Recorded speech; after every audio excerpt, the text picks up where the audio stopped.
кой мен азыр чыгып кетем деп ошол боюнча чыгып кетип эртеси күнү кайра келди. Ошол келгенге чейин түнү бою мен күйөөм мага ушунчалык керек экенин сездим. Мен күйөөмө ушунчалык керек экенин. Айтор биздин ушул кезге чейин жолдошум экөөбүздүн ортобузда болуп жаткан уруштар жөн гана бул акылга сыйбаган нерселер экен. Көрсө биз бири бирибиздин баркыбызды билбей жүргөн экенбиз. Мен күйөөмө керек экенмин. Эмнем керек? Күнү түнү мен күйөөм үчүн дуа кылып турушум керек экен. Ушул күйөөмдүн ден соолугун, аманчылыгын тилеп тура турган адам мен экенмин. Ал эми күйөөм болсо мына ушундай мамлекеттин башына ушундай бир жаман окуялар болуп калган кезде бизди коргой турган мына ушул эркектер экен. Мен ушул нерсени түшүндүм деп аябай көп нерсе жазыптыр да магачы. Окуп олтуруп мен чындыгында ыраазы болдум. Анткени чындыгында карап көрсөк, азыркы учурда үй бүлөлүк жашоодо болуп жаткан эркек менен аялдын ортосундагы пикир келишпестиктер, талаш тартыштардын бардыгы жанагындай эмоциональный проблемаларга алып келип атат, чакырчылыктын айынан урушуп жатышат, болбогон нерселерден урушуп жатышат. Айтор эркек аялды күнөөлөсө, аял эркекти мына ушинтип болбогон нерселерден бири бирин күнөөлөп келатышат. Бирок мына ушундай сырттан душмандар кол салган кезде эркек менен аял бири бирине керек экенин түшүнөт экен. Бирок ошол кезде уже поздно болуп калат экен. Анткени ошол мага жазган келин айтып жатат ушу баткендик. Мен келишин ушунчалык күттүм. Мындан кийин бардыгын нолдон баштап, бардыгын ушундай бир башкадан жашоо баштап, эч качан урушпай турган, эч качан бир жаман сөз айтпай турган, дайыма үлгүлүү, идеальный аял болууга өзүм түнү менен сөз бердим, Кудайга сөз бердим дейт да. Кайтып келсин менин астыма, менин балдарымдын астына кайтып келсин. Мен мындан кийин мен ошол жолдошумдун айтканын кылам. Жолдошума ушундай идеалдуу аял болом. Мен жолдошумдун артынан канча десе ошончо туягын калтырып, туягын улаганга мен даярмын деп.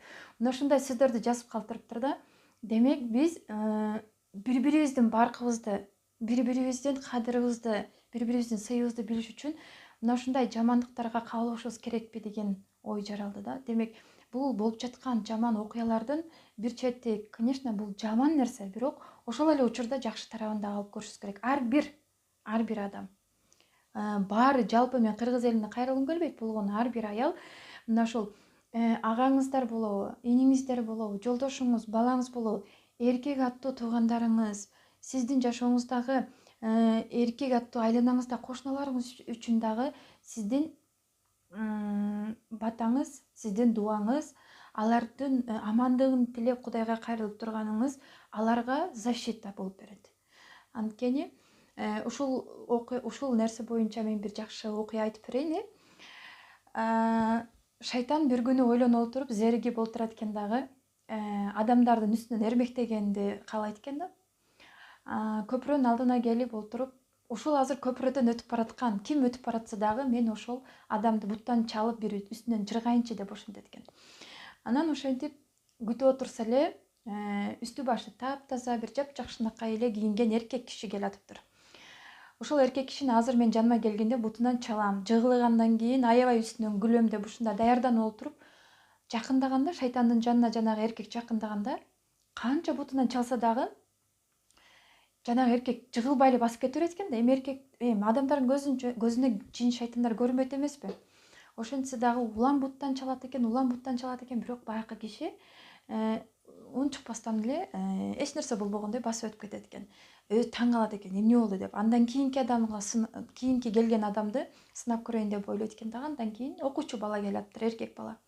Аны да буттан чалайын, жыгытайын десе эч эле жыгылбайт экен. Ал бала да ойноп күлүп эле көпүрөдөн өтүп кетиптир. Андан кийин кары бир абышка келаптыр. Абышка бул эми күчү жок, алсыз, мен оңой эле жыгытып коем деп ушундай бир сүйүнүп барып жыгытайын десе эч эле жыгыта албай коюптур да. Анан буларга эмне мен ушул кезге чейин канчалаган адамдардын үстүнөн кандай проблемалар жараткам, кандай кылып жыгытып, буттан чалып, мен ушулардын үстүнөн күлүп табалачу эмес белем. Эмне үчүн бул нерсе ишке ашпай жатат деп ошол күнү жолуккан эркектердин ар бир жашоосуна кирип, изилдеп кирип карап көрсө, биринчи жолуккан эркектин эртең менен жумушка баратканда аялы аябай жакшы сөздөрдү айтып, чыгып кеткенден кийин, босогодон аттап кеткенден кийин олтуруп алып, ушул 5-10 мүнөттөгө чейин күн сайын Кудайдан суранып дуа кылчу экен. ушул эртең менен жумушка кетип кайра кечинде келгенге чейин өзүңдүн коргооңо ушул менин жолдошумду аман эсен үйгө алып кел деп ушинтип бата кылчу экен да күйөөсү үчүн. Мына ошол аялынын жасаган, аялынын кылган батасы, дуасы күйөөсүн ар кандай жамандыктардан, ар кандай бир көзгө көрүнбөгөн кокустуктардан, проблемалардан сактап калыптыр. Андан кийинки окуучу баланын артынан түшсө, анын энеси эртең менен мектепке чыгып баратканда ушул балам аман эсен мектепке барып, жакшы сабактарын окуп келсин деп Кудайдан ушунчалык чын жүрөктөн тилендир. Бул жерде уже аялдардын Кудайга кайрылган батасы жөнүндө сөз болуп жатат.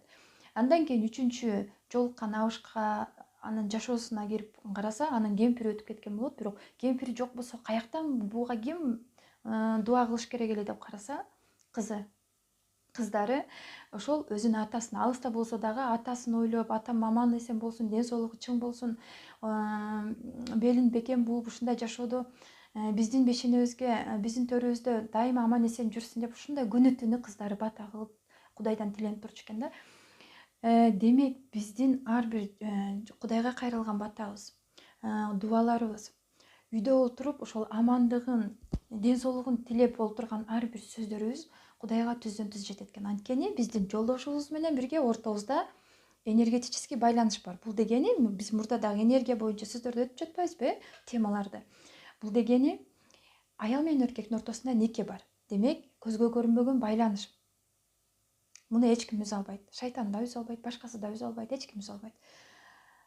Бул учурда аял күйөөсүнө арнап кандай гана жакшы сөздөрдү, кандай гана баталарды, дубаларды тилек кылса, түздөн түз тиет. Ошону менен биргеликте кандай гана жаман сөздөрдү айтпасын, каргасын, бүт бардык жаман сөздөрдүн баарын айтсын, ошол нерсеси да түздөн түз тиет.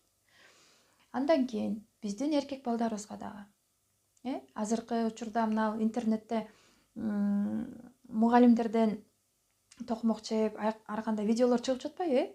Кээ бири туура эмес кылып жатат десе, кээ бири туура кылып жатат деп айтат. Эми биз деле кичинекейибизде эмне кылганбыз? Мугалимдерден ушундай токмок чеп эле окуп келатканбыз. Бул биздин билимибиз, биздин тарбиябыз үчүн. Муну да биз жаман жагынан алып карабашыбыз керек. Мындайча айтканда, биз эркек балдарыбыздын көзүн карабастан, наоборот, ошол кыйынчылыктарга туруштук бере турган, ушул кичинекейинен, жаштайынан мойнуна жоопкерчиликти алып, ошол жоопкерчиликтүү болгонго үйрөтүшүбүз керек экен. Анткени биз эркек балдарыбызды аябай аяйбыз, көзүнө карайбыз. Алардын мүмкүн болушунча аларды кыйнабаганга аракет кылабыз. Ошон үчүн баягы кыргыздарда макал бар го. Эркек бала токчулукта бузулат, ал эми аялдар, кыздар жокчулуктан бузулат дейт го. Ошон үчүн эркек балдарды ушу мүмкүн болушунча кичинекейинен тиричиликке, кыйынчылыктарга бышырып чоңойто бериш керек. Эми үчүнчүсү, биздин аталарыбызга, агаларыбызга, энелерибизге жасаган баталарыбыз да түздөн түз тиет. Ошол анткени бул жерде бир туугандык деген өзүнчө бир байланыш бар. Бул нерсеге биз такыр көңүл бөлбөйбүз да. Мисалы, аялдар өзүбүздү өстүрүп атабыз, китептерди окуп атабыз, ар кандай бир билимдерди алайлы деп умтулуп атабыз, бирок жөнөкөй нерсени, көп нерсени билбей атабыз. Канткенде мен күйөөмдүн сүйүктүү аялы болом, канткенде мен балама сүйүктүү эне болом деп ошондо олтурабыз, бирок өзүбүздүн тилибизди туура сүйлөгөнгө үйрөнө албай жатабыз.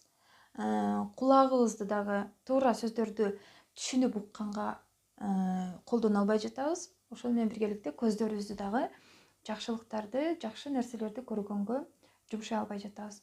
Мына ушул Кудай берген органдарыбызды, сезүү органы, сүйлөө, угуу, даам татуу, мына ушулардын баардыгын эле колдонгонду билишибиз керек да, болгондо дагы осознанно колдонгонду билишибиз керек.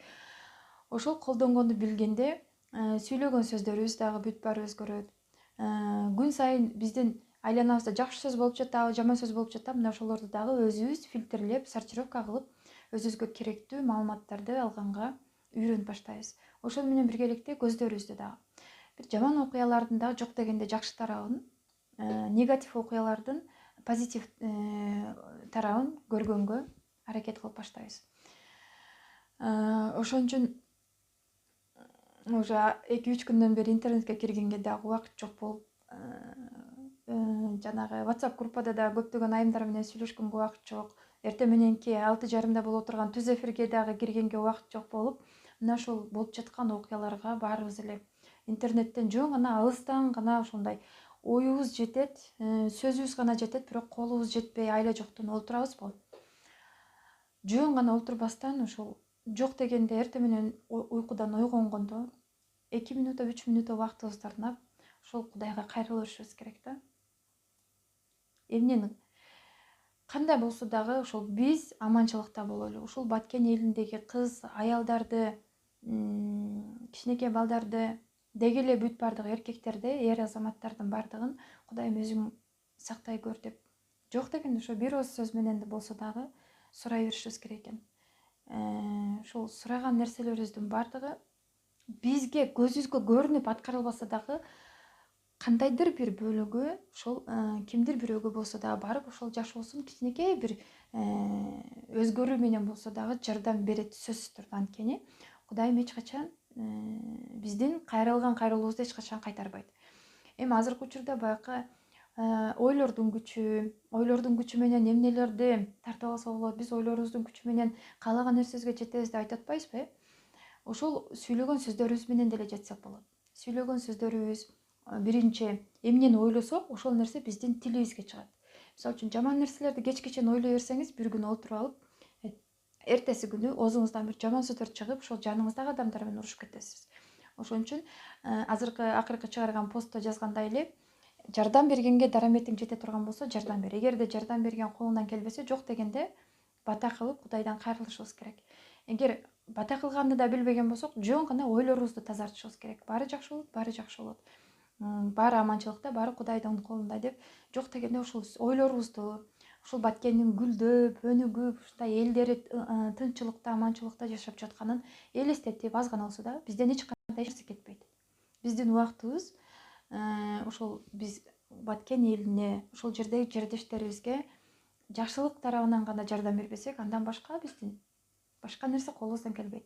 Бул бийликтин колун, бийлик чече турган нерсе, бирок биздин колубуздан жакшылыктан үмүт да эми булчу. Ошол мага кайрылган Баткендик келиндин айткан сөздөрүн буюрсам да жазган сөздөрүн чыгарсам деп ойлоп олтуруп, анан чыгарбаган, өзү суранып калды, чыгарбаңыз деп.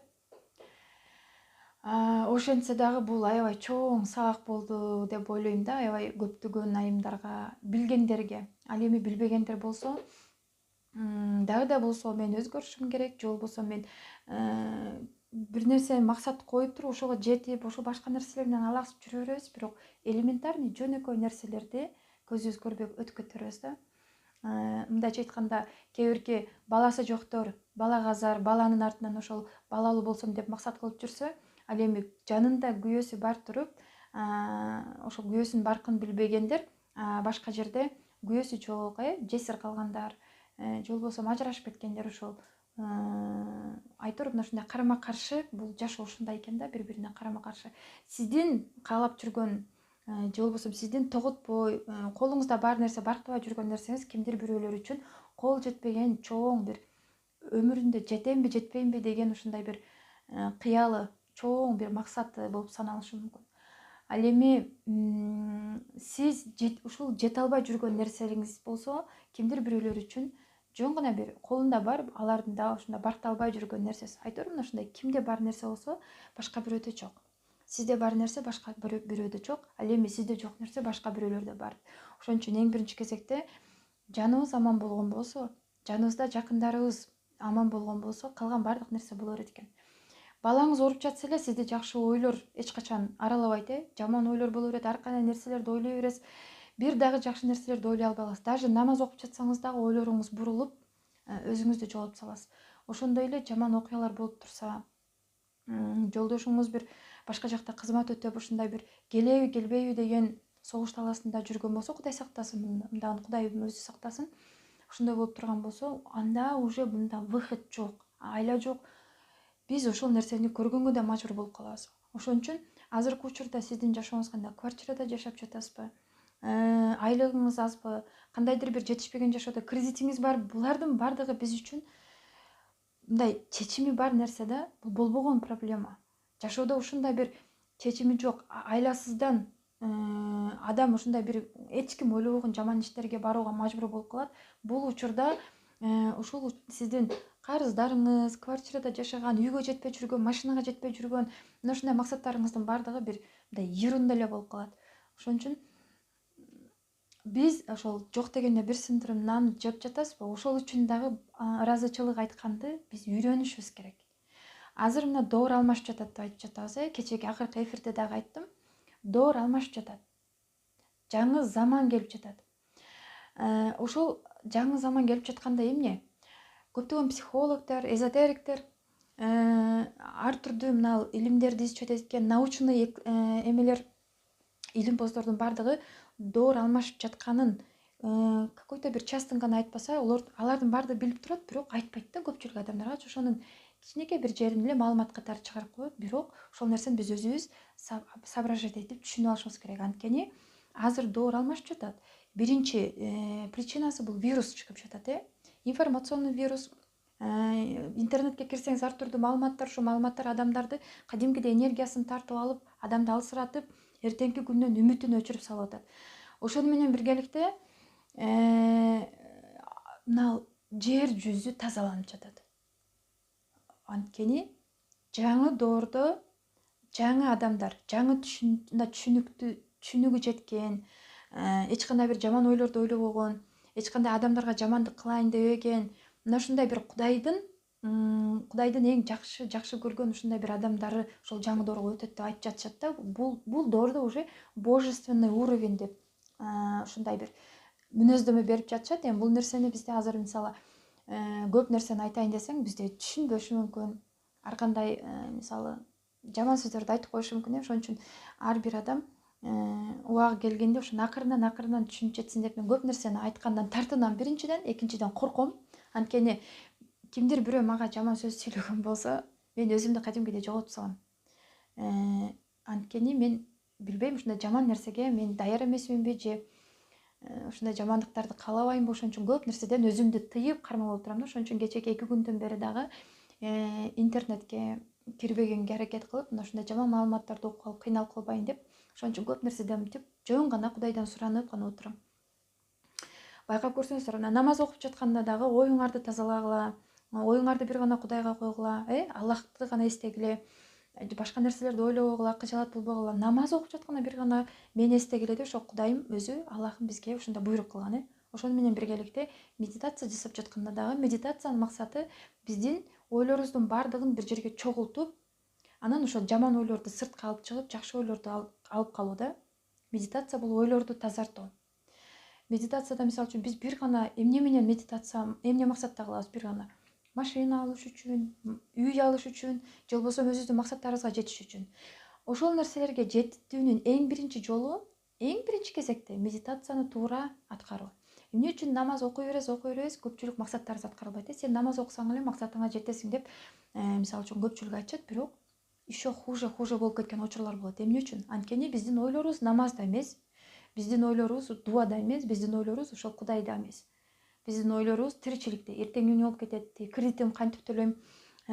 Кандай кийим ала койсом, же кантип ошол квартплатаны төлөй койсом, эртең кандай продукттар, каяктан акча табам? Айтор мына ушундай ойлор менен. Медитация менен намаз экөө окшош эле, бирок бизде намазда уже окуп жатканда ар бир сиздин сүйлөгөн сөздөрүңүз, ар бир биздин жасаган баягы сүрөлөрдү айтабыз, дубаларды кылган немелер баардыгы түздөн түз Кудай менен байланыштырат. Ал эми медитацияда сиз жөн гана отура бересиз, эч нерсе кылбайсыз. Ошол менен биргеликте акылыңызды башкарасыз, башкара албайсыз, бул сизден гана зависит этет. Ал эми намаз окуп жатканда уже биздин тилибизден ошол Кудайдын бизге арнаган, бизге буйруган ошо сөздөр, ниетибизди Кудайга билдиребиз, поклон кылабыз, ийилип тазим кылабыз, андан кийин тасбих тартабыз, Кудайга кайрылып суранабыз. Булардын баардыгы медитацияда жөн гана отура бересиз. Музыка угуп отурасызбы, же болбосо жөн гана ушул элестеп гана отурасыз да. Намазда еще физический жактан сиздин кан айланууңуз жүрүп жатат. Экинчи жактан уже сиз өзүңүзгө өзүңүз дем салып жатасыз. Ошол менен биргеликте аффирмация кошо айтылып жатат сизде. намаздагы ар бир айтып жаткан сөздөр бизде психологиядагы аффирмация мына ошол. Мисалы аффирмацияларды айткыла, силер жакшы жашайын десеңер, оюңарды өзгөртөм десеңер, жашооңорду өзгөртөм десеңер, өзүңөрдү өзгөртөм десеңер аффирмацияларды айткыла деп айтат көпчүлүк жерде. Аффирмация бул ошо биздин Аллахтын 99 аты. Ар бирин 99 атын толук түрдө айтпасак дагы, жок дегенде бир 2-3 атын кечке чейин айтып жүрөрсөк, мына ошол тилибизге сиңип калган сөздөрдүн бардыгы биздин жашообуздун образын кадимкиде өзгөртөт. Анткени бизде жаман ойлор акырын барып клеткаларга сиңет, клеткалардан ДНКга сиңет, ДНК акырын барып туруп биздин кулк мүнөзүбүзгө айланат. Кулк мүнөзүбүз олтуруп айланабызга жакпаган бир адамга айланабыз. Андан кийин кадимкиде бир жаман окуяларга, жашообуздун кадимкиде бир образ жамандыктарга, жаман окуяларга алып келиши мүмкүн. Кичинекей бир нерсе бир чоң глобальный бир проблеманы жаратып жатат. Ошондой эле мисалы сууга дем салуу деп айтабыз. Сууга мисалы молдолорго алып барсак дем салып берет, ошону ичкиле деп айтышат. Азыр эми суу техникасын көпчүлүгү жасап жатат, көпчүлүгү осознанно, неосознанно жасап жатат. Ошентсе дагы өзүңүз түшүнсөңүз да, түшүнбөсөңүз да жасай берсеңиз, мунун баары бир таасири тиет. Анткени Япониянын ким деген бир окумуштуусу мына ушул суу боюнча өмүрүн өткөрүп, суу боюнча изилдеп өмүрүн ушул сууга арнаган. Мына ошол окумушта айтат, сууну изилдеп жатканда ошол мисалы бизде молдолор дем салып жатканын көргөн дагы, ошондон кийин анда уже ой жүгүртүүсү кеткен да. Ошол япон окумуштусуначы мисалы эмне үчүн бул дем салып жатат, бул жерде кандай магия бар деп ойлонуп отуруп, сууну алгандагы 3 идишке коюп, биринчи идиштеги сууга жанагы православный диндеги молитваны окуп, морозильникке салып коюшкан. Экинчи идишке стакандагы буддизм дининдеги молитваны окуп, экинчи морозильникке салып коюшкан. Үчүнчү идиштеги сууга биздин ошол мусулман дининдеги дуаларды окуп, сүрөлөрдү окуп туруп, үчүнчү морозильникке салып койгондагы арадан кандайдыр бир убакыт өтөт, 15 күн. Убакыт өткөндөн кийин ошол окумуштуулар келип микроскопко салып изилдеп башташат. Биринчи православный молитва окулган сууда майда-майда бүртүкчөлөр бир аз мындай жылтырап, кардын бүртүкчөлөрү кандай болсо мына ошондой болгон, бирок анчейин эле бир жакшы нерсени көрсөткөн эмес да. Экинчи буддизм дининде дагы бир аз гүлдөр, кристаллдар жылтырап, ушундай бир кандайдыр бир форманы көрсөткөн. Ал эми үчүнчү стакандагы ислам дининдеги, биздин динибиздеги молитваны, дуаны окуп, анан кийин салгандагы музду микроскоптон караганда майда-майда кристаллдардын бөлөкчөлөрү ушунчалык бир сулуу, ушунчалык бир кооз, гүлдөр сыяктуу оймой чиймелер, айтор мындай адамдын көргөн көзүн сүйүндүрө турган бир ушундай сулуулукту көрсөткөн да. Анан демек ошол япон окумуштуусу айткан, кичинекей бир тамчы суу адамдын денесине кирген болсо, кадимкиде жашоосун түп тамырымен жакшы жакка өзгөртүп салат. Эгерде ал сууга жакшы сөздөр, жакшы ойлор айтылган болсо. Ошол бир эле тамчы суу адамдын жашоосун түп тамыры менен жоготуп салып, уулап, адамды өлтүрүп салышы мүмкүн, эгерде жаман сөздөр айтылган болсо деп айтканда. Анткени суунун памяти аябай күчтүү. Суу любой нерсени сактап калат. Жаман окуяларды да, жаман сөздөрдү да, жакшы окуяларды да, жакшы сөздөрдү дагы өзүнүн эс тутуму аябай күчтүү экен да суунукучу. Бардык нерсени кабыл ала берет экен. Ошон үчүн бизде суу техникасын жасап жаткандар ошону билип, анан кийин окуп, сүрүштүрбөй, интернеттеги маалыматтарды окуп, ютубта көптөгөн видеолор бар, ошолорду окуп туруп анан кийин жасаганыңыздарда уже сиздерде ишеним пайда болот да. Жөн гана сууну алып туруп эле эртең менен кече турган сууңуздарга жакшы сөздөрдү айтып, сүрөлөрдү окуп, үйүңүздө балаңызга, жолдошуңузга, өзүңүзгө ошентип ичсеңиз аябай жакшы жардам берет. Эми биз муну билбейбиз, көзүбүзгө көрүнбөсө биз ишенбейбиз да. Ошентсе дагы бизде ишеним көзгө көрүнбөгөн нерсе. Бул ишенимди биз аябай чыңдаш үчүн кээ биркилер мындай көрбөсө деле ошол нерсени аткара берет. Мисалы суунун составындагы 2 эле атомдон турат го.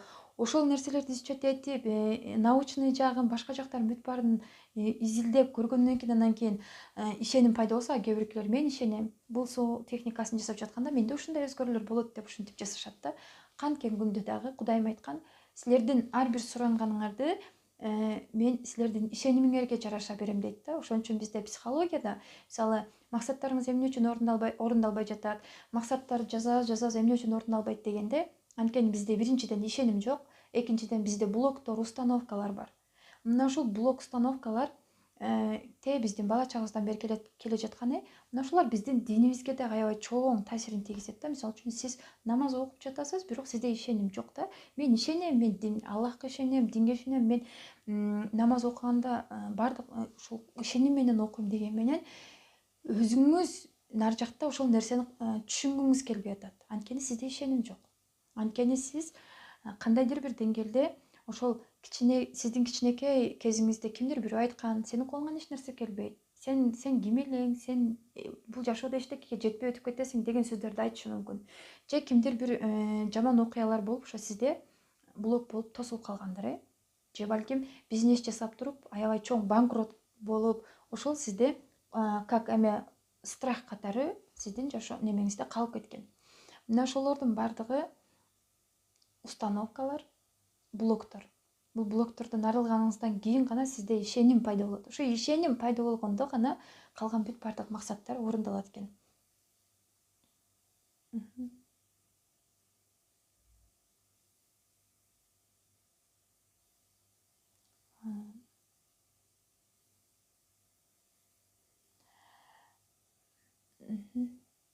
Азыр бул жерде аябай көп эмелер жазылыптыр. Негизи эртерээк түз эфирге чыгайын деген, бирок мүмкүнчүлүк болбой, көптөгөн жанагы Баткендеги туугандарыбыздын изилдеп, номерлерине чыгып байланышып, ушу интернетте жок дегенде кандай жардам болсо дагы, ушу жакшы сөзүбүз менен болсо да жардам берели деп отуруп интернетке киргенге, түз эфирге чыкканга мүмкүнчүлүк болбоду. Ошентсе да түн 1:30 убактыңыздарды ажыратып түз эфирге келгениңиздерге мен сиздерге ыраазымын. Бул жерде суроо бар экен. Чынара 771 дейт. Мен суу техникасын 15 күн кылдым. Кайнатылган сууну результат жакшы, Аллахыма шүгүр дейт. Кандагы анализим жакшы эмес болчу. Лейкоцит жогорулап кеткен эле. Суу техникасын жасап нормага түштү дейт. Чынара 771 дейт. Бул жерде мен сизге айтарым, сиз ушунчалык ишеним менен кылгансыз, ушунчалык сизде Кудай мени ошол оорумдан арылтат деген сизде ишеним болгон. Ошол ишенимиңиздин аркасынан сизде акырындан эме болуп келатат баары. Анткени лейкоцит бул кандын азайып кеткени. Оорулардын баардыгы эң биринчи кезекте нервтен келет, өзүңүздөр билесиздер. Адам нервтен улам, депрессия, стресс улам биринин артынан бири көптөгөн проблемаларга калып, ойлонуп ичинен өзүн жиберген болсо, акырындан олтуруп ооруларга чалдыга берет. Кандай гана ооруңуз болбосун, керек болсо азыркы учурда рак оорусундагы адамдар өзүн тарбиялап, өзүнүн психологиясынын үстүнөн иштеп атып, ошол рак оорусунан айыгып кеткендер бар. Буга далил катары ошол китебин окуп жүргөн Луиза Хейдин жашоосун өзүңүздөр окуп көрсөңүздөр керек. Анткени Луиза Хейдин жашоосунда ал жадындан рак болот, маткасынан рак болот. Эмне себептен ушундай болуп жатат деп ойлонуп, ушундай тагдырына наразы болуп жүргөн кезде Кудайдан ага бир түшүнүк келет.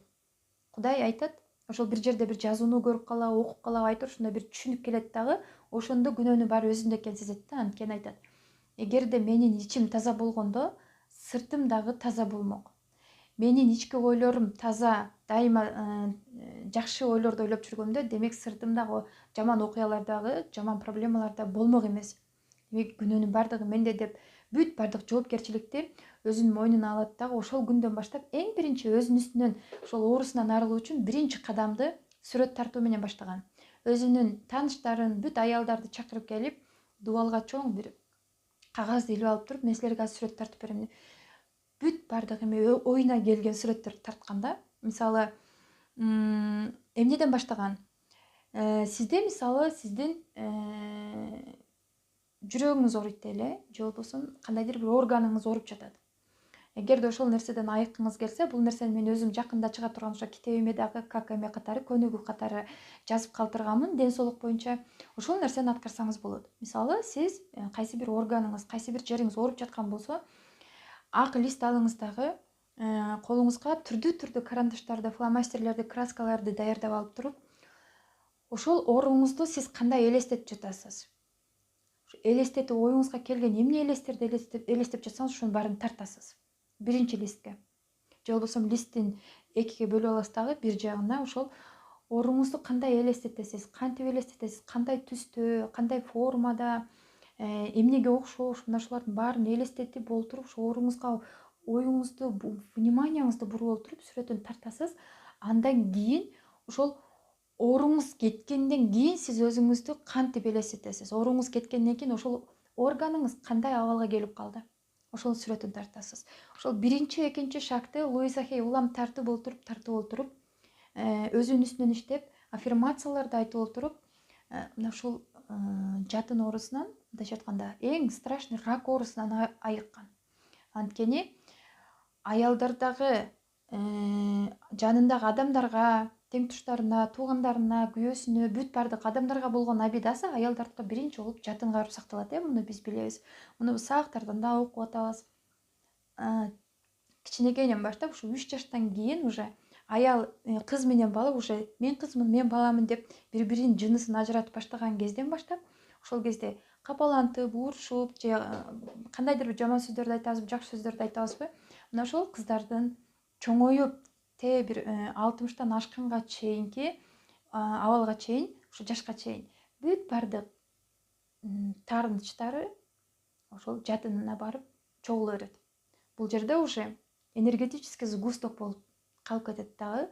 Жатын ооруларына алып келет, ар кандай психологический ооруларга алып келет, стресс, депрессия, олтуруп анан климакс болот.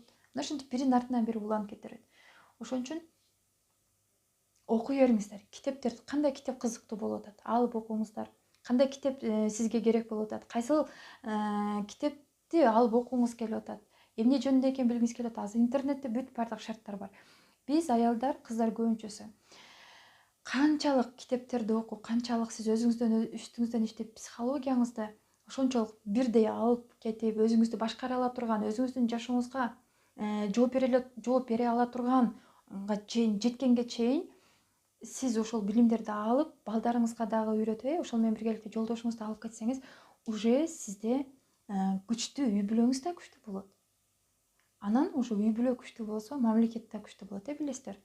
Ошол учурда сизде кандай гана проблемалар болбосун, эч бирин тоготпой каласыз. Бүт баарын оңой гана мынтип өткөрүп коесуз. Анткени бизде кичинекей бир жаныбыздагы бир адамдын бир нерсе деп сүйлөгөндө ушунчалык жүрөгүбүз менен кыйынчылык менен кабыл алабыз. Эмне үчүн мага ушинтип айтып койду? Эмне себептен мага айтты? Эмне себептен мени ушак кылды? Эмне себептен мени сөз кылды? Айтор жүрөгүбүздү ушунчалык катуу кабыл алабыз. Жүрөгүбүз оорукчан болуп калат олтуруп. Мына ошого окшогон проблемалардын баардыгы уже билим алып, өзүңүздү өстүрүп, өнүктүрүп калгандан кийин эч бири сизди беспокоить этпей калат. Эч нерсеге көңүл бурбай каласыз. Сиздин оюңуз, көңүлүңүздүн баардыгы эң биринчи оюңузда, сөздөрүңүздө, ойлоруңузда, андан кийин балдарыңыз, андан кийин ошол өзүңүздүн күйөөңүз кандай өзгөргөнүңүздү өзүңүз билбей каласыз. Даже мындай негативный чөйрөдөн дагы өзүңүз качып каласыз. Интернеттеги жаман маалыматтардан, жаман адамдардан, ушак аяңдардан ушундай сүйлөп чогулушуп көпчүлүк аялдар чогулуп калат го. Бирөөнүн жашоосун обсуждение кылат, атактуулардын жашоосун обсуждение кылат. Мына ушундай жерлерден кадимкидей качып каласыз. Анткени өзүңүздүн энергияңызды сактап каласыз. Жанагы Олег Тарсуновдун китебин алып окуганда көптөгөн полезный маалыматтар бар экен да. Ошол учурда айтып жатат, эркек жашоодо бир нерсеге жетпей калганда, ушундай бизнес провалга учурап калган кезде, банкрот болгон кезде, аябай катуу депрессияга кирсе, аялдар өзүн психологический жактан башкара албай калганда, психологический истощение болгондо депрессияга кирет экен. Анткени эркектер коомдо өзүнүн статусу бийик болсо ошончолук күчтүү болот. Ал эми аялдар жанында өзүнүн жакыны, жолдошу, балдары, ошо айланасындагы жакындары аны сыйлап, ошондой жакшы сөздөрдү айтып турса, ошондо аялдарда энергия көбөйөт экен. Ошон үчүн бизде проблема. Көпчүлүк аялдар айтат, мага ушу бир жакшы көрөм, же болбосо кичине эле бир жакшы сүйлөп койсо болот эле, ушу күйөөм мени севем деп айтып койсо болот эле деп. Ошо кичинекей бир эме үчүн, көңүл үчүн көптөгөн аялдар ушундай психологический жактан стресс, нерв ооруларына кабылып жүрөт.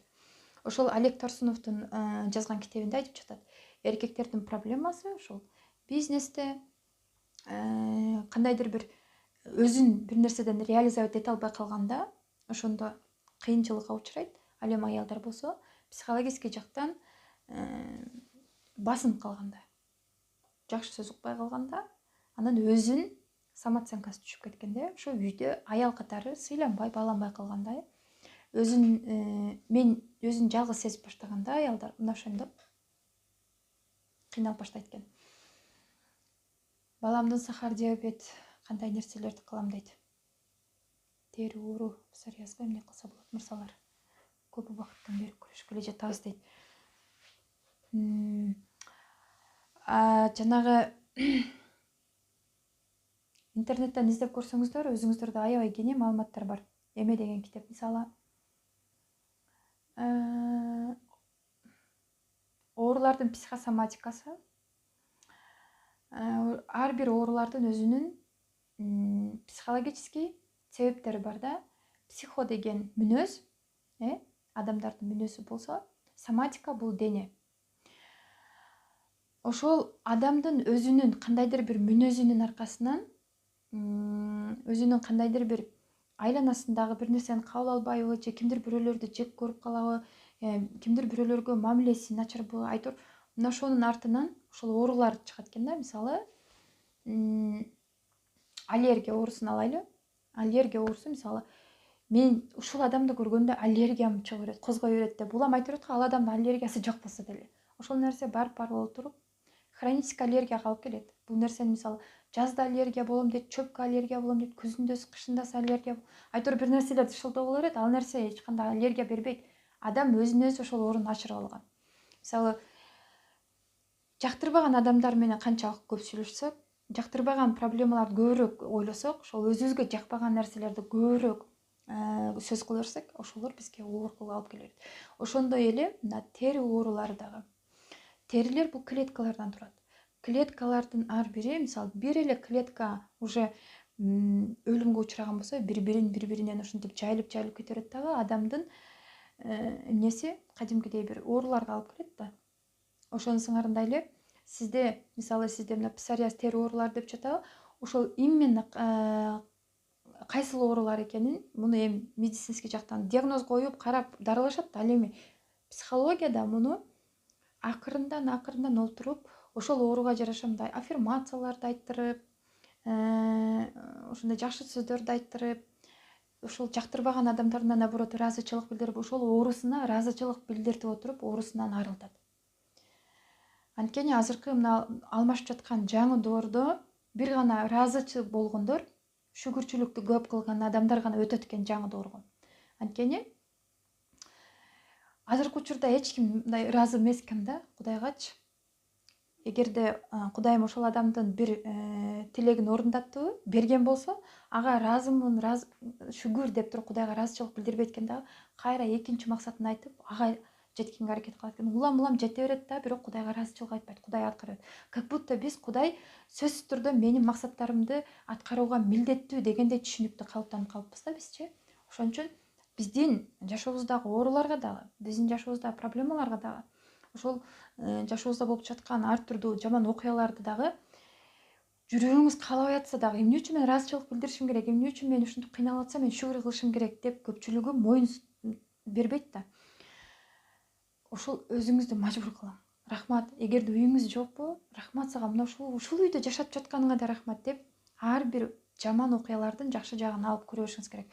Ооруп жатасызбы? Тери ооруларына кабылды, мына жерде тери оорулары, псориазды. Ошол ооруну бергениң үчүн эң биринчи шаг ошол ыраазычылык, шүгүрчүлүктөн баштаңыз. Андан кийин где-то бир 21 күн кылганыңыздан кийин шүгүр ооруларыңызды, ошол кайсы жериңиз, кайсы денеңиз ооруп жаткан болсо, кармап, колуңузду коюп алып туруп, ыраазымын, шүгүр сага деп, ошол жер менен кадимкидей сүйлөшүшүңүз керек да. Эми азыр мына вирус чыккандыктан, ошол менин китебимде буюрса ошо жакында эми чыгып атат, көптөгөн себептер менен бир аз кечигип атат. Ошол жерде аябай көп кенен маалыматтар жазгам да. Ооруларды мисалы сүрөт тартуу менен айыктырса болот, аффирмацияларды айтуу менен. Андан кийин эгерде бир жериңиз ооруп жаткан болсо, ошол алаканда, адамдын алаканында ушундай бир энергия бар. Аны билсеңиздер керек. Ошол алаканды коюп, биоток деп айтып коебуз го. ошол алакан аркылуу кантип дарылайт, өзүңүздү кантип самоисцеление кыласыз, айтор мына ушулар жөнүндө аябай кеңири маалыматтар жазылган. Азыр көптөгөн эмелерди айтканга убакыт жок. Эми азыр негизги темабыз биздики аялдардын батасы, аялдардын күн сайын жасап жаткан батасы. Тилиңиз менен айтыңыз, медитация жасаңыз, мына ушулардын баардыгын балдарыбызга, эркек балдарга арнап бассак турсак баталарды кыла берели деген ойдо мына түз эфирге кирдим. Кандай менин да балам май тамак кантип кетирсем болот, анан уялчак дейт.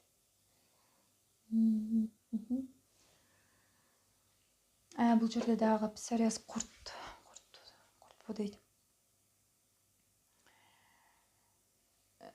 Оорулардан арылуу үчүн азыр эскертип айтып кеткендей эле, эң биринчи бизде эми бул нерсеге эч кимдин сабыры жетпейт да.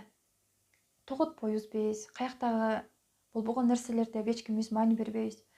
Кандай гана кайсы жериңиз ооруп жаткан болсо, ошол жериңизге, ошол органыңызга күчүңүз жетишинче минимум 7 күн, 9 күн, же болбосо 21 күн күн сайын кармап алып шүгүрчүлүк келтире бериңиз. Благодарность айта бериңиз, Кудайыма рахмат, рахмат деп. Андан кийин ойлорду оңдош керек. Эгерде адамдын ойлору ушунчалык бир жаман болуп кетсе дагы, жамандыкты ойлой берсе, баса турса жаман нерселерди ойлонуп, ушундай бир жаман окуяларды элестей берген болсо, кадимкидей ошол адамдын организмине аябай чоң таасирин тийгизет. Мисалы, кайсы бир пайгамбарыбыз ушундай бир ооруга чалдыгат го, аны билесиздер. Ошол ооруга чалдыкканда эч качан Кудайга наразычылык билдирген эмес да, тескерисинче. Ошол оорусуна күн сайын разычылык билдире берген. Ошол бизде мына Жалал-Абадтагы дары сууларды, ошо дары суулар боюнча жазылат да, негизи миф деп айтышат, бирок бул чындыкка дал келе турган нерсе. Ошол Жалал-Абадтагы дары сууну анан Кудайым шифа катары берген. Ошол дары сууларды ошол пайгамбарга бергенге чейин Кудайга шүгүрчүлүк келтире берген. Эгерде мындан да жаман болуп кетиши мүмкүн эле деп Кудайга баса турса ушундай шүгүрчүлүк келтирип, ошол пайгамбардын да денелери кадимкидей курт басып жеп, ушундай адамдардан бөлүнүп калган. Ошол Кудайыма күн сайын шүгүрчүлүк келтирип жүрүп, канча жылдан кийин Кудайдан аян келет. Жерди теп дегенде дагы бир жолу тебет. Дагы бир жолу теп дегенде айтор 3 жолу, 5 жолу тебет. Ошол жерди тепкенден кийин жердин астынан эмне суу чыгат. Ошол сууга жуун дегенден кийин гана пайгамбар жуунуп, ошол жерден, ошол суулардан айыгып кеткен. Ошол суулар мына биздин Жалал-Абад курортундагы дары суулар деп айтышат. Бул нерсе жөндөн жөн жазылып калтырган эмес да. Демек, сиз ошол кайсы жериңиз ооруп жаткан болсо, псориаз болот, тери оорулары кандай гана оорулар болбосун, эң биринчи шаг шүгүрчүлүк келтире бериңиз. Шүгүр, ушул нерсени сен мага жөн бербей атасың. Мен бир нерсени түшүнбөй жатам, бир нерсени аңдап билбей атам. Шүгүр, бассаңыз турсаңыз шүгүрчүлүк келтире берип, анан аягында сиздин ошо шүгүрчүлүк келтиргенде кадимкидей ойлоруңуз тунарып, тунук болуп, тазарып баштайт дагы, уже жакшы ойлорду ойлоп баштайсыз. Жакшы ойлорду ойлоп баштагандан кийин сиздин оозуңуздан жакшы сөздөр чыгып баштайт. Жакшы сөздөрдүн баардыгы бул аффирмация. Сиз өзүңүз билсеңиз да, билбесеңиз дагы, ар бир сүйлөп жаткан жакшы сөздөрдүн баардыгы аффирмациялар. Ошол сөздөрүңүз оңолгондон кийин гана уже сиздин психологияңыз оңолот, анан акырын отуруп организмге таасир этет. Антпесе сразу эле, мисалы, шүгүрчүлүк айтып олтурсаңыз эле, сразу сиздин денеңизге, ошол ооруп жаткан жериңизге барып таасир этпейт. Анткени ушул кезге чейин канча жылдар бою жаман проблемаларды, нервтер, стресс болуп, депрессия болуп жүрүп, жаман ойлорду ойлоп жүрүп, андан кийин нервтериңиз жабыркады, андан кийин ойлонуп отуруп ошо организмиңизге доо кетти. Анан организмиңиз акырынан сизге бир аз ошо эскертүү берип атты, ооругансыз. Бирок сиз көңүл бурбадыңыз, ошентип чоңоюп отуруп, көбөйүп отуруп, анан кийин жарылып чыкты ошол органыңызда ооруларчы. Эми ошол нерсени восстановление кылыш үчүн биринчи шүгүрчүлүк келтиресиз. Акырындан биринчи шаг шүгүрчүлүк келтирдиңизби, уже сиз тилиңиз менен айтып баштадыңыз. Андан кийин обратно сиздин ойлоруңуз тазарып баштайт. Ойлоруңуз тазалагандан кийин үчүнчү жол уже сиздин сүйлөгөн сөздөрүңүз тазалап баштайт. Сүйлөгөн сөздөрүңүз өзгөрүп баштагандан кийин сиздин организмиңизге кадимкидей очищение жүрүп баштайт. Очищение жүргөндөн кийин уже сиздин ошол ооруп жаткан органыңыз уже кадимкидей тазаланып, ошол оорусун кой берет. Анткени мен мурдагы эфирлерде айткам, адамдын кайсы бир жери ооруп жаткан болсо, демек ошол жерге энергия жетпей жатат дегени. Демек ошол жерге ошол органыңыз сиздин вниманияңызга муктаж болуп жатат. Сиздин эгерде мисалы жүрөгүңүз ооруп жаткан болсо, демек жүрөгүңүзгө сиз көбүрөөк көңүл бурушуңуз керек. Жүрөгүңүз сиздин көңүл бурууңузга, сүйүүңүзгө муктаж болуп турат. Ошол сиздин сүйүүңүз жетпеген үчүн, сиздин мээримиңиз жетпеген үчүн ошол жүрөгүңүз ооруга чалдыкты. Не только жүрөгүңүз, башка органыңыз да. Анткени сиздин ар бир органыңыз, ар бир кичинекей биздин кожабызда клеткалар тирүү. Ошол тирүү болгон үчүн биз жашап жатабыз. Бир эле клеткаңыз жабыркап ошол өлүмгө учураган болсо, уже акырындан биздин жашообуз дагы өлүмгө учурап баштайт, жоголуп баштайт. Анткени биз мына жер шары бүтүндөй, жер шарында жашоо жүрүп жаткандан кийин, демек жерде дагы энергия бар, тирүүлүк уланып жаткандан кийин, жерде энергия уже жоголгондон кийин уже кыямат кайым башталат, тирүүлүк токтойт, бүт баардык жашоо токтоп калат деген белгиси. Ошон үчүн баягы кээ бирки жерлерде мисалы вулкандар атылат, цунамилер жүрөт. Демек ошол жерде жаман окуялар, адамдардын мүнөздөрү, адамдардын характерлери бузулуп кеткендиктен ошол жерден жаман окуялар болуп жатканын белгиси. Мисалы температура. Эмне үчүн адам температура болот? Мисалы мындай басым болот го, адамдачы бир давление болуп, бир нерсеге ушунчалык жүрөгү ушундай ооруп, өзүн өзү башкара албай калган бир окуялар болуп калат го. Ошол ичине бир жаман ойлор, жаман окуялар ушундай басым кыла бергенде, же болбосо психологический давление болушу мүмкүн, физический давление болушу мүмкүн. Ошентип олтура берсе, олтуруп адамдын ичинен чогулуп олтуруп, ошол температура болуп чыгат. Ошондой эле эгерде адамдар табиятка ошондой залалын тийгизе берсе, табиятты сыйлабай, жаратылышты ушундай кордой берген болсо, ал жерде уже давление кетет дагы, жаратылыш көтөрө албайт. Ошол учурда жердин астынан ысык вулкандар чыгат. Бул да уже температура. Адамдын температурасы дагы мына ошентип түшүндүрүлөт. Ошону менен бирге адамдын денесиндеги 80% суудан тургандыктан, ошол баягы сууну айтып кеттим, суунун касиети кандай, эмнелерге канчалык деңгээлде күчтүү экенин. Суунун адамдын денеси 80% суудан турат. Ошон үчүн биз сууга жакшы сөздөрдү айтып, суу техникасын көбүрөөк жасашыбыз керек деп айтып жатпайбызбы? Адамдын денесине суу киргенде жакшы маалымат болобу, жаман маалымат болобу, ошол сууга сиңген маалыматтардын баардыгы клеткаларга сиңет. Клеткалардан жайылып олтуруп организмге тарайт. Организмден бүт бар кан айлануу сыяктуу эле айланат да, кадимкидейчи айланып бүт баардык мээбизге барат, бүт баардык органдарыбызга барат. Мына ошентип олтуруп бизде кадимкидей жашообуздагы реалдуу мына көзүбүздө күнүмдүк болуп жаткан окуяларды бизге чагылдырып көрсөтүп берет. Ошон үчүн жанагы япониялык окумушту айткандай, эмне үчүн суу ушунчалык касиеттүү деп айтканда, анткени суу менен адамдын ортосунда байланыш аябай тыгыз. Себеби адам 80% суудан турат. Ошонун сыңарындай эле аба. Абасыз жашай албайт адам. Жер, топурак. Адам топурактан жаралган. Айтор адам ушул жаратылыштагы Кудай жараткан бекер нерселердин баардыгын ошол адамга пайдалуу кызмат кылдырыш үчүн гана жараткан. Ошол нерселерди биз изучать этип, баамдап, байкап билгенибизден кийин мына материалдык байлыктар, финансы, мына кара курсагыбызды ойлоп көптөгөн проблемалар чыгып атпайбы? Мына ошолордун баардыгы экинчи орунга жылат дагы. Ошондо биз божественный уровеньге чыгабыз. Биз Кудайга жакындайбыз. Биз Кудайга качан жакындаганыбызда биздеги проблемалар баардыгы артка сүрүлүп, биздин бүт баардык проблемабызды Кудай өзү эле чечип баштайт. Антпесе азыркы учурда проблемабызды өзүбүз чечүү менен алектенип, өзүбүз киришип, өзүбүз бүт баардык нерсени мойнубузга жүктөп алганбыз. Тиричиликти мойнубузга үйүп алдык. Күнүмдүк жашоодогу жана курсактын, кара курсактын камын ойлоп, бүт баарын ушу мойнубузга жүктөп алган. Анткени бизде ишеним жок, Кудайга деген ишеним жок. Эртеңки күнүм эмне болот деп биз кыжаалат боло беребиз. Ошол кыжаалат болгон ойлорубуз дагы бизди Кудайдан 2 кадам, 3 кадам болсо дагы артка тартат. Алдыга жакындатпайт, тескерисинче артка. Наоборот, биринчи айтканда сизге жеңил болбойт албетте, бирок акырындан айтып олтура берсеңиз, сиздин муктаждыктарыңызды, сиздин ар бир керектүү, сизге керектүү нерселердин баардыгын Кудай кайсы бир тараптан алып келиши мүмкүн. Кандай гана болбосун.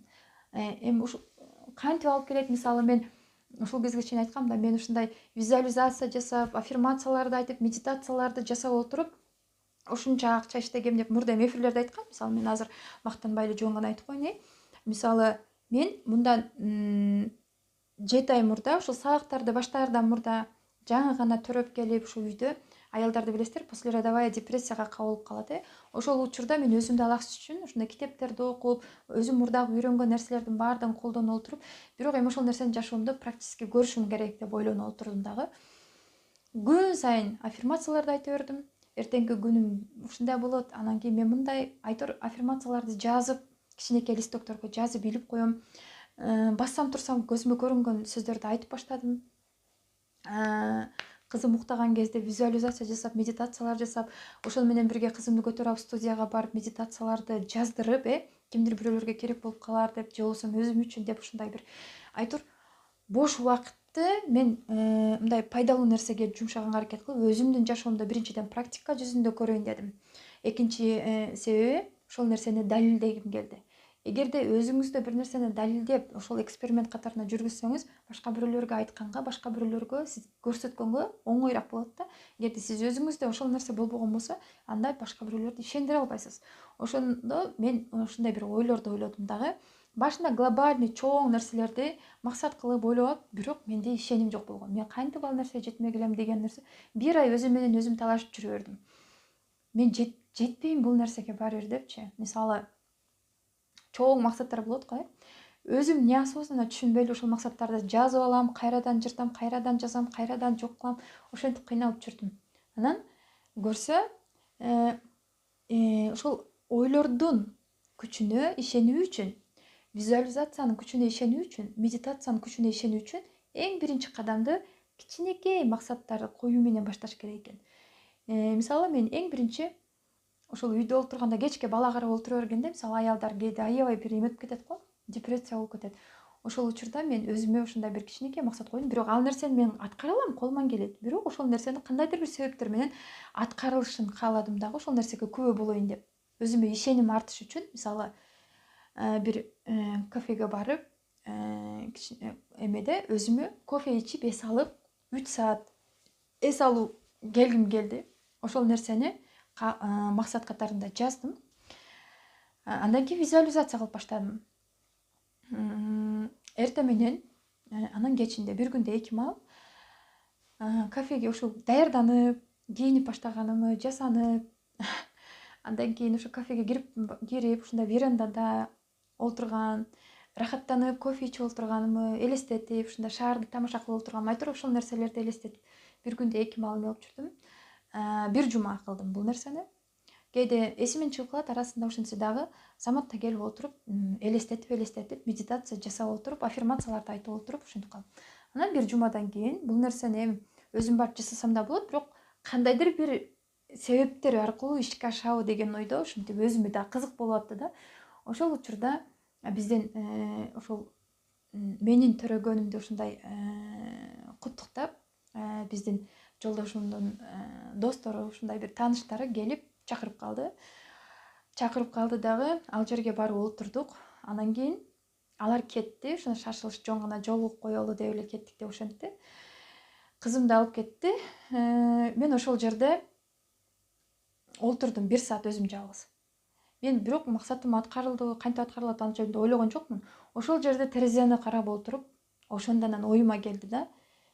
Мен бир жумадан бери жасап жаткан визуализациям, бир жумадан бери жасап жаткан медитациямдын жыйынтыгы ушул эмеспи деген ой келди да мендечи. Демек, кичинекей нерседен аткарыш керек. Мисалы, жолдошуңуздан гүл алгыңыз келип аткан болсо, ошол гүлдү алып жатканыңызды визуализация жасап, кызыл гүл, канчаштуу гүл, мына ушулардын баардыгын элестетип, майда кичинекей. Эми гүлдү өзүңүз деле сатып ала аласыз, бирок ошол өзүңүздө ишеним болуш үчүн, максатыңызга жете турган блокторду, установкаларды жоготуш үчүн, ойлоруңуздун күчүнө ишениш үчүн ушундай кичинекей майда нерседен башташыңыз керек. Андан кийин дагы кичинекей нерсени койдум мен. Бир жумадан кийин аткарыла турган дагы бир кичинекей. Айтор ошентип коюп, бир айдын ичинде аябай көп майда нерселерди аткарып баштадым. Анан өзүмө глобальный максат койдум. Мен 5 айдын ичинде 1 миллион сом акча иштеп табышым керек деп. Deyip ушунда дагы өзүмө жанагы неуверенность болуп атат, өзүмө ишенбей, ушундай бир нерселер болуп жатты.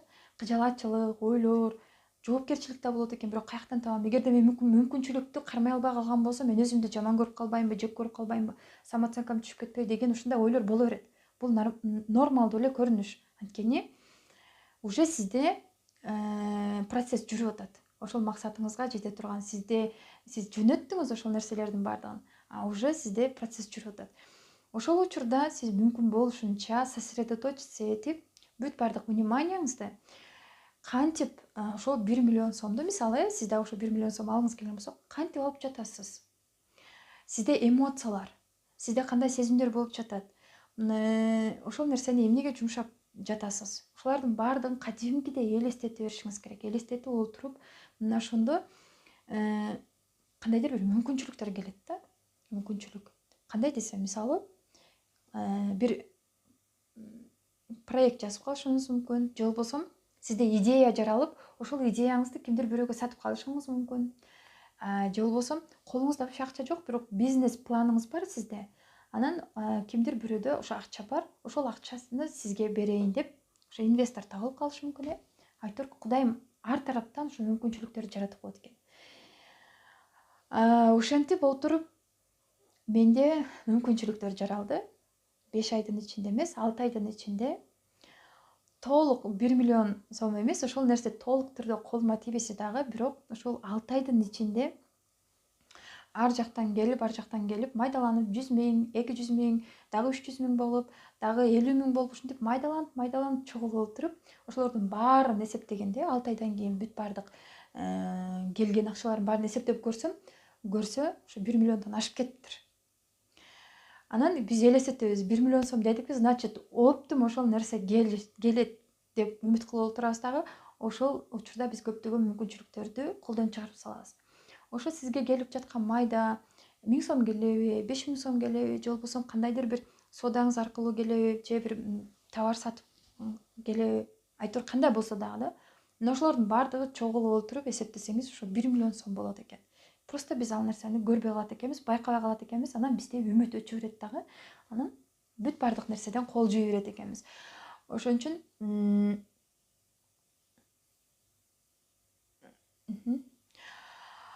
үчүн жанагы максат коюп жатканда дагы, бизнес пландар жазып жатканда да, идеяларды кылып жатканда дагы, жазып баштаган күндөн баштап эртеси күнү ар бир кадамыңызда сиз байкоо жүргүзүп көрүшүңүз керек. Сиз уже айланаңыздагы жамандыктарга, интернеттеги жаман окуяларга, же болбосо күйөөңүз менен болуп түшүнбөстүк мамилелерге, жаныңыздагы сизди кыйнап жүргөн адамдарга көңүлүңүздү бөлбөстөн, наоборот, ошол максатыңызга көңүл бөлүп, ар бир кадам баскан сайын, жумушуңузга баратканда дагы ар бир шаг таштаган сайын сиз Кудайга шүгүр, рахмат деп айтып, мен уже максатыма жакындап баратам деп ушундай нерселерди айтып, ошол мүмкүнчүлүктү көңүлүңүздүн баардыгын ошол нерселерге бура берген болсоңуз, кадимкидей бүт баардык нерсе мындай ошол сиз кандай план түзгөн болсоңуз, ошол план менен ишке ашат.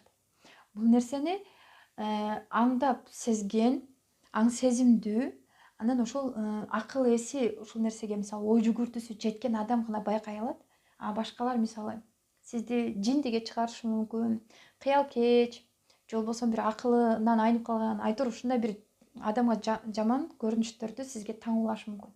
Бирок сизде уже ошол учурда сезимдериңиз ойгонот. Эч ким сезбеген, эч ким билбеген, алдыда боло турган нерселерди заранее сезип, жакшы жаңылык болот, жакшы нерсе болот деп кадимкидей сезип баштайсыз. Уже сиздин сезүү органдарыңыз, сезимдериңиз иштеп баштаган кезден баштап сиздин интуицияңыз ойгонот.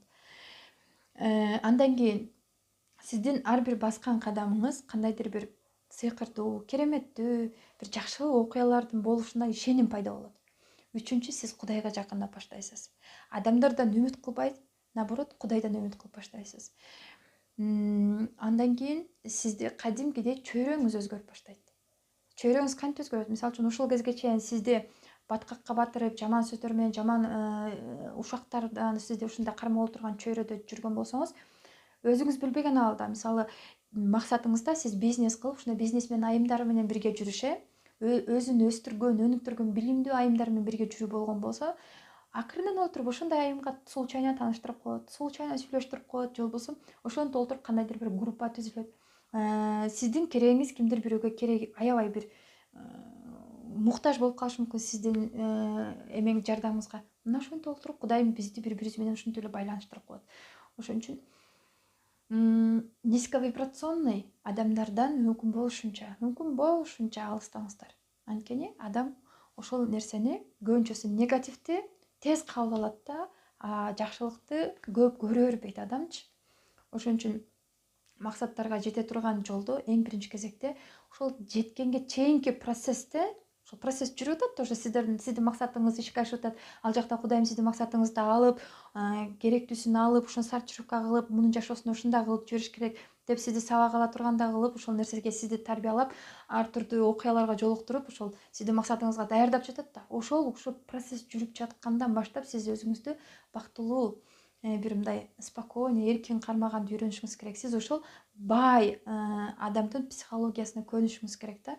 Болбосо мына байлык дагы, ошол максат дагы адамдын бактылуулугун талап кылат. Кайсы жерде көрдүңүз? Мисалы, аябай жакшы окуялар менен бирге жаман окуялар бирге жүрбөйт. Мисалы үчүн бир эле учурда сиз жакшы окуяны ойлоп, бир эле учурда жаман окуяларды бир заматта ойлой албайсыз да.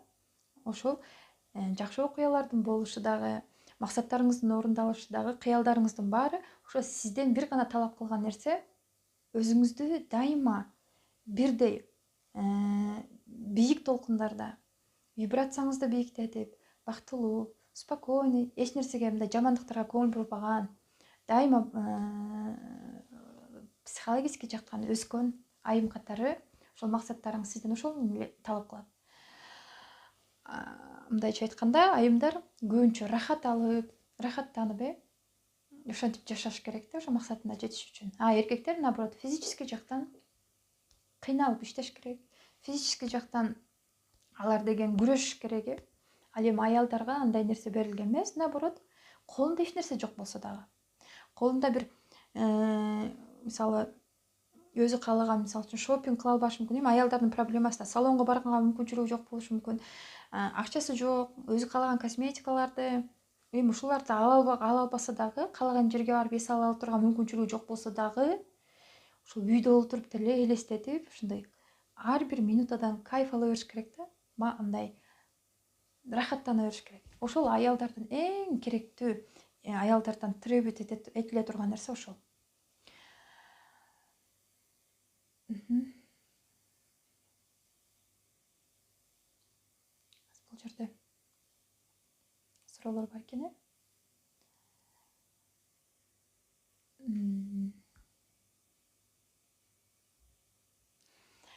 Өзүңүздөр көргөндөй азыркы учурда менин баракчамда жаңы катталуучулар катталып, көпчүлүгү мени тааныбайт экен. Анан ошол өз негизи айымдар да менин баракчамда.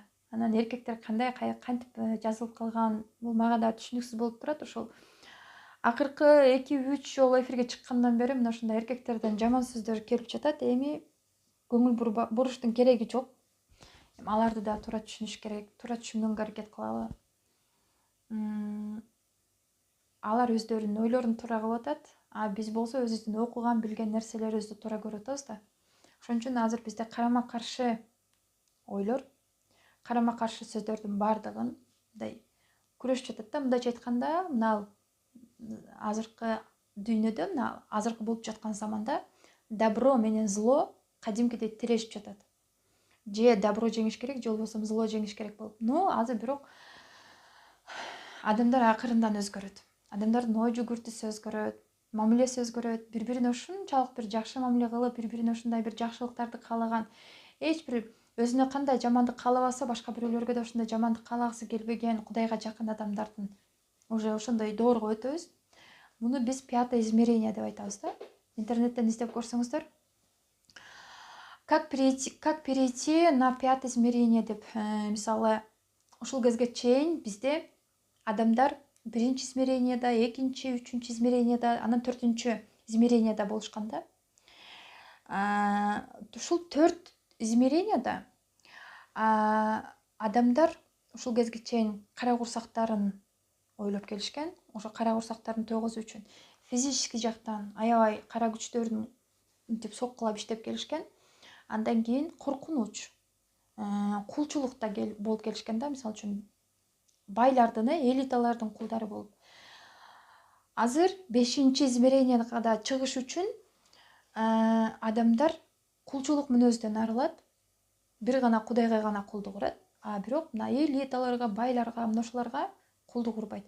Ушул измеренияга чыкпаш үчүн дүйнөдөгү, мына планетадагы бай адамдар, элиталар вирустарды чыгарып, адамдарды психологический жактан кармап туруш керек дагы. Ошо кулчулукта кармап туруш керек да, булардын максаты ошол. Ал эми адамдар акырындан олтуруп ошол нерселерди жеңип 5-измеренияга чыгыш керек. Эми бул жер жөнүндө айта турган болсо аябай көп, бирок эми туура эмес түшүнүп каласыздар деп менде ушундай коркунуч бар да. Мисалы, жаман сөздөрдү жазып, ушундай туура эмес сөздөрдү жазып түшүнбөстөн, ал үчүн ошо интернетке кирип окусаңыздар, аябай көптөгөн маалыматтар бар. 5-измеренияга кантип көтөрүлүш керек, ал уже ошо 5-измеренияга көтөрүлгөндө адамдар кандай болуп өзгөрөт, булардын бардыгы Куранда жазылган. Мисалы, Куранда окуп көрсөңүздөр кайсы бир аятында бар. Ушундай бир доор келет, адамдар бүт бардыгы динде жашап калат. Бир гана Кудай менен ошол Кудайга кулдук гана уруп, адамдарга эмес, Кудайга гана кулдук уруп, ушундай бир барчылык, токчулук, молчулукта жашап, адамдар бай жашап калат, спокойно, адамдардын психологиясы бүт баары ушундай бир оңолгон заманга туура келет. Андан кийин ошол бузулуп олтуруп, ошондо да баягы шайтандар өзүнүкүн бербейт да. Ошондо дагы акырындан олтуруп, адамдар жанагы ошол заманды көтөрө албай кетет дагы, динден акырындан чыгып, ошол шайтандын кулу болуп, бир жамандыктарга кабылып баштайт. Бул учурда уже кыямат кайым башталат деп айтышат. Ошол заман мына ошол акырындан келатат. Биз только ошо Кудайга гана кул боло турган заманга келатат да. Антпесе биз азыр бийликтин кулубуз, байлардын кулубуз. Өзүңүздөр көрүп турасыздар, шайлоо жакындаганда эмнелерди гана кылып атышат. 1000 сомго сатылып, 1000 сомго эмне деген гана иштерди жасап жүрө беришпейт, жөнөкөй эле адамдар. Учурда мына вирус болуп атат, адамдар мынтип вирустан мынтип калат, эгерде жугуп калса адамдарда ушундай симптомдор болот деп ушундай коркутуп, жаман маалыматтардын бардыгы, информационный доордогу мына ушундай жаман маалыматтардын бардыгы ушул адамдарды кулчулукта кармап туруш керек. Кулчулукта кармап турса гана адамдарды башкарганга оңой да, алардачы, ошол элиталарда, байларда. Мына ошондо гана алар жеңет да адамдардын үстүнөн. Эми мурда адамдарды күчкө салып башкарып турган да кул, уруп, согуп, физический жактан. Ал эми азыр андай күчкө салып эч кимди башкарбаса дагы акырындан ошо жаман маалыматтарды таратып, адамдарды страхта кармап туруш керек, коркунучта кармап туруш керек да. Эгерде сен баш көтөргөн болсоң, сен ушундай болосуң. Эгерде сен көчөгө чыксаң, сен вирус жуктуруп, сен ушинтип каласың. Мына ушундай жаман маалыматтарды таратып олтуруп, адамдарды страхта кармап туруш керек. Ошон үчүн акырындан 5-измеренияга адамдар акырындан чыгат. Эми не десем, арстан алай дейсиздерби, башка дейсиздерби, эмне десеңиздер дагы мага кызыгы жок. Анткени ар бир адам өзүнүн кет башына өзү жооп берет. Эч кимди мажбурлабайт. Анткени адамдын өзүнүн ой жүгүртүүсү бар, адамдын өзүнүн мышлениясы бар. Бул жерде эч кимди таңуулабайт, эч кимди мажбурлабайт. Эгерде ой жүгүртүүсү толук түрдө жетилген адам болсо, ошол нерсени ойлонуп, чындыгында азыркы учурда ушундай болуп жатпайбы? Демек мен өзүмдүн психологиямды оңдошум керек. Демек мен жакшы жашоого жетишим үчүн ойлорумду тазартышым керек. Демек мен өзүм максатыма жетүү үчүн мен өзүмдү өзгөртүшүм керек деген принцип менен жашап баштайт. Эртеби кечпи баары бир жоопкерчиликти өзүңүздүн мойнуңузга аласыз. Сиздин жашооңузда болуп жаткан нерселерге башка бир жаныңыздагы адамдар күнөөлүү болбойт, ата-энеңиз да күнөөлүү болбойт, бийлик дагы акыр аягында күнөөлүү эмес, бир гана өзүңүз күнөөлүү болуп чыгасыз. Азыр эч ким билбейт буну, ошон үчүн бизге азырынча бул нерсе боюнча түшүнүк келе элек. Баарыңыздарга рахмат, ушундай түз эфирге катышып, ушинтип угуп бергениңиздер үчүн. Мен ойлогом, ушундай убакытта эч ким түз эфирге кирбесе керек деп. Ошентсе дагы мен негизи жөн гана видео тартып, YouTube'га жүктөп койсом деген максат болчу. Баарыңыздарга ушундай эфирге катышып бергениңиздер үчүн рахмат. Буюрса жакында мына ошол орозо бүткөндөн кийин, ошол орозо бүтөр менен марафонубузду баштайбыз. Ошол марафонго катталып 28 күн бою биргеликте мына ушундай өзүңүздөрдүн үстүңүздөрдөн иштеп, психология боюнча, башка нерселер боюнча, мисалы азыр бизде сабак берип жатат эртең менен түз эфирде. Суицай илими боюнча дагы ошол көптөгөн ошол айымдар сабак берип жатпайбы? Мына ошолордун баардыгын сизге кызыктуу болгон болсо, ошол марафон бүткөндөн кийин катышып, андан сырткары живой медитацияларды жасайм десеңиздер, ошо түз эфирде медитацияларды жасап биргеликте аткарабыз. Анан дагы жакында мен ошондой бир Елизавета Волкованын сабагына катышып, ошол 1 айлык 30 күндүк сабагы, айтор ал теманын аты кантип 30 күндүн ичинде каалаган максатты орундатса болот деген сабак экен, марафон. Аябай кымбат экен, ошентсе дагы катышып көрдүм. Чындыгында жыйынтык буюрса аябай жакшы.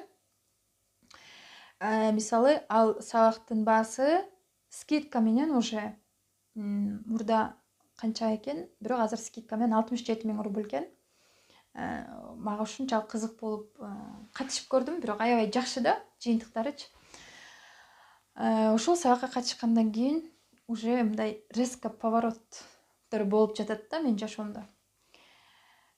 Буюрса ошол орозо бүткөндөн кийин жаңы сабактарды, жаңы темаларда ошол сабактарды өтөбүз деген ойдомун. Андан сырткары ошол Елизавета Волкованын сабагындагы жаңы медитацияны белек алдым. Ошол медитацияны кыргызчалап, ошол медитацияны дагы сиздер менен бөлүшкөнгө даярмын.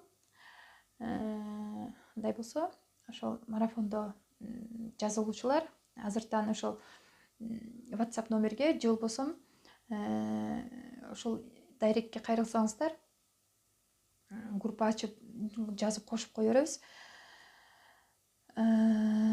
Чоң рахмат, жакшы эс алгыла, орозоңор кабыл болсун дейт. Сиздерге да рахмат.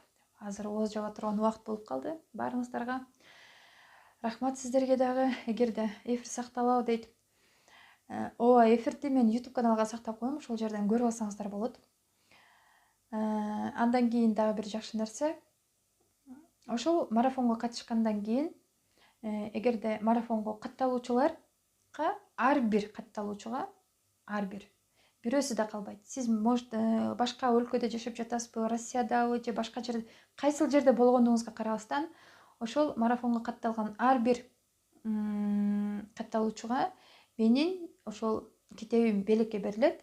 Ошол китебим менен кошо дисктин ичинде 10дон ашуун медитацияларды жазып койгом.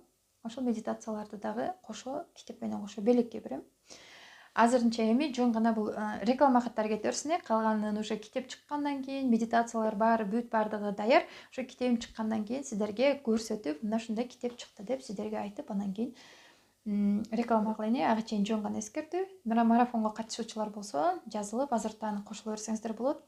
Анткени ошо марафон жакындаганда көпчүлүк кошулат экен да, анан кийин көпчүлүгү жетишпей калып атат. Мен жооп бергенге жетишпей калып атат. Ошондуктан китептин эси болгуңуз келсе, бул ошо марафонго катышкандарга бекер таратылат.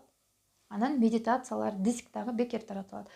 Бул дискте жазылган медитациялардын темасы ар түрдүү, 10дон ашуун медитация баары ар түрдүү темада. Бирөөсү ушул стресстен кантип чыгуу керек, а бирөөсү болсо максаттарды кантип орундатуу керек, дагы бирөөсү ошол аялдын өзүнүн чыныгы, суулук табиятын кантип ачуу керек, аял өзүнүн энергиясын кантип көтөрүү керек. Айтор мына ушундай ар түрдүү темаларда ошол 100 күндүк бакытка карай 100 кадам деп аталган ошол китептин аталышы. Ошол 100 күн бою 100 түрдүү техникалар, көнүгүүлөр берилген. Ошол көнүгүүлөрдү аткаруу менен биргеликте буюрса ошол марафонго катышсаңыздар, сөзсүз түрдө почта менен же болбосо башка бир тааныштарыңыздар аркылуу ошол китепти берип жибергенге аракет кылабыз. Баарыңыздарга жакшы түштөрдү көрүп жатыңыздар. Алыстагы биздин жердештерибиз ошо Баткен жеринде болуп жаткан окуялар үчүн дуа кылганды унутпаңыздар. Максимум 1 минутта убактыңыздарды аябастан ошолор үчүн жакшы бата кылып, эртеңки күндөн баштап бир бактылуу жашоодо жашап баштайлы деп, эртеңки күндөн баштап асманыбыз ачык. Мына ушул балдарыбыздын келечеги жаркын келечекте жашасын, биздин эр азаматтардын башы аман болсун деп, өзүңүздүн жолдошуңуз үчүн, балаңыздын келечеги үчүн, атаңыз, ага иниңиздин ушул жашоосу үчүн батаңыздарды аябыңыздар. Башка бирөөлөр үчүн болбосо дагы өзүңүздүн айланаңыздагы, өзүңүздүн ага, эни, ата, жолдош балдарыңыз үчүн жакшы дубаларды кылыңыздар. Анткени сиздердин ошол өзүңүздөрдүн тууганыңыздар, өзүңүздүн жолдошуңуздар ортосунда тыгыз бекем байланыш бар, көзгө көрүнбөгөн. Сиздин дубаңыз эч качан артка кайтпайт. Башка бирөөлөр үчүн кылбаңыз, сиз өзүңүздүн жолдошуңуз үчүн, өзүңүздүн балаңыз үчүн. Сиз ошолорго күчтүү дубаларды окуп, күчтүү жакшы тилектерди арнай берсеңиз, ошончолук алар күчтүү болуп кете берет. Анткени өзүңүздөр билесиздер, аялдын ар бир сүйлөгөн сөзүн Кудайым кабыл алат. Аялдын ар бир сүйлөгөн сөзү, күйөөсү жөнүндө айтылган сөздөрдүн баардыгы күйөөсүнүн мүнөзүн өзгөртөт. Ошон үчүн баарыңыздарга тынчтык, аманчылык каалайм. Кийинки эфирде көрүшкөнгө чейин саламатта калыңыздар.